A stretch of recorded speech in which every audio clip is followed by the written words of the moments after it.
Hi, in this video, we want to take a look at the uniform distribution. Now, when I say uniform distribution, this is the continuous version.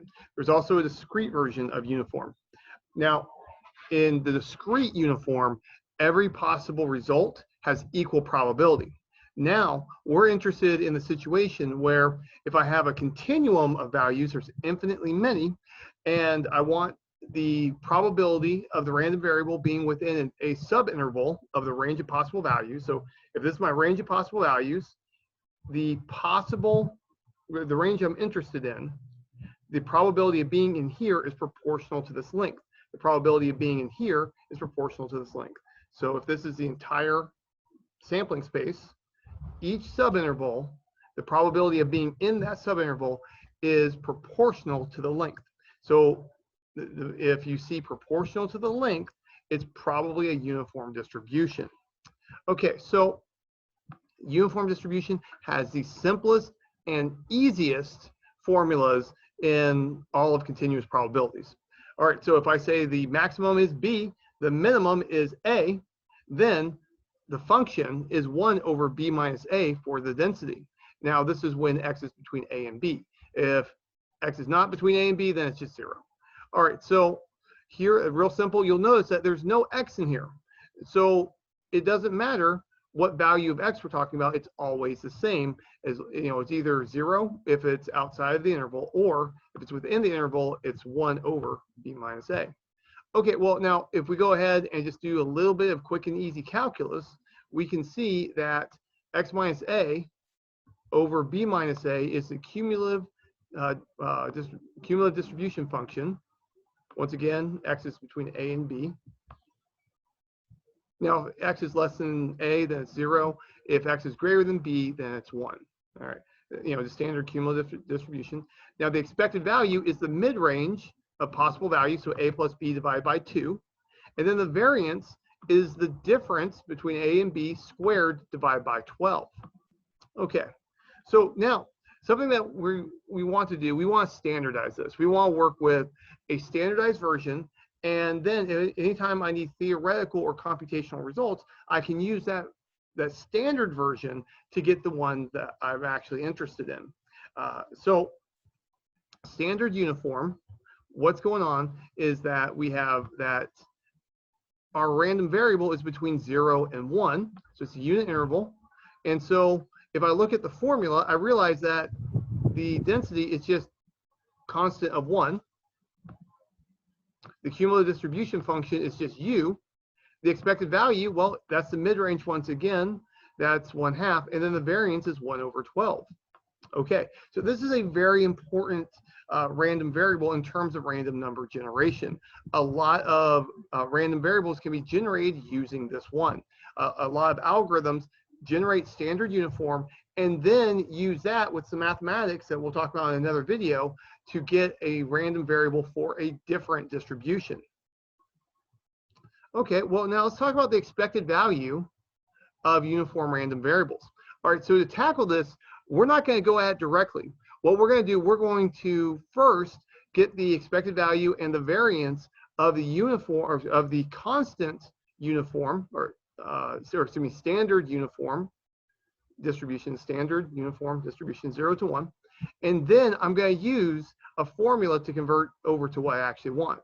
So remember, if I have a formula, anytime I take expected value of a constant times random variable plus a constant, that's going to be equal to the coefficient times the expected value of the random variable plus that constant added on term. If I take the variance of a constant times a random variable plus a constant, that's going to be the coefficient squared times the variance of the random variable. All right, so what we're going to do is I'm going to replace the x's with u's in a moment, and I'm going to compute the expected values of u. I'm going to expect the variance of u, and then I'm going to get the expected values of a random variable I'm interested in. Okay, so what I'm going to do is I'm going to go ahead and say that alpha is equal to b minus a.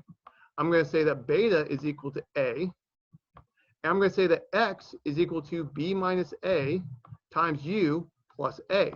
All right, so if we do a little bit of calculus, a little bit of u substitution, we can see that with u equal to standard normal, x will be a uniform random variable, minimum of a, maximum of b. All right, so now what is the expected value of u? Well, it's one of the easiest integrals from calculus. It's just the integral of u du from 0 to 1, and that is 1/2. Now, what about the expected value of x? Well, to get the expected value of x, I substitute, and so the expected value of b minus a times u plus a becomes b minus a times expected value of u plus a. Expected value of u is 1/2, and do a little bit of fraction simplification. Boom, we've got the result. Now, what about the variance? The variance of a uniform random variable, once again, I'm going to go ahead and I'm going to use the formula of the expected value of a random variable squared minus the expected value of the random variable squared. That is going to give me the variance. Okay, so I know what the expected value of u is. Now I need the expected value of u squared. Okay, well, let's go ahead and do that. By the definition of expected value, I'm just going to, and remember the density is always 1 for this, so I don't need to write it out. So u squared from 0 to 1 gets 1/3. Let's just start plugging it in, deal with some fractions. Boom, we get that the variance of a standard uniform random variable is 1/12. Now, to get the variance of any old uniform distribution, the variance of x is going to be equal to b minus a times u plus a. All right, so now when I have a variance like this, remember that the plus sign doesn't do anything because shifting around, that plus a is shifting to shift left or right, the distribution. Shifting does not change the spread of a distribution.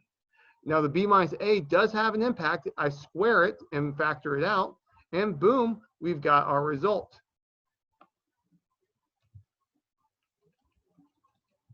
All right, now for working in R, once again, we're going to have D, we'll have P, we'll have Q, and we have R for densities, cumulative distribution functions, quantiles, and random number generation. And the base for this one is going to be UNIF. So D UNIF gives the density of a uniform random variable. All right, X and Q, once again, are vectors of quantiles. P is a vector of probabilities. N is the number of random observations we want. Now, what's particular to the uniform distribution is that min and max gives us the lower and upper limits of the distribution. These must be finite for this to make sense. Otherwise, the whole distribution won't work out. Okay, so if I use DUNIF, that's going to give me the density. And of course, I give it X. I tell it the minimum and the maximum. And we can see that the density is just a constant value. Now here, it's a height of 1. Remember, it will be a height of 1 over b minus a, depending on the values of b and a. B is the maximum, a is the minimum. PUNIF gives the cumulative distribution function. And from the integral, remember that that's just going to be x minus a over b minus a. I'm using standard uniform, so it's just x, which is nice. Q gives us quantiles, so QUNIF. We can get our values here. And you'll notice that these all match up because these are standard normal. And then for random number generation, I just go RUNIF, give the number I want, the minimum maximum, and boom, we've got the result. Well, that's all I've got for you. Take care and goodbye.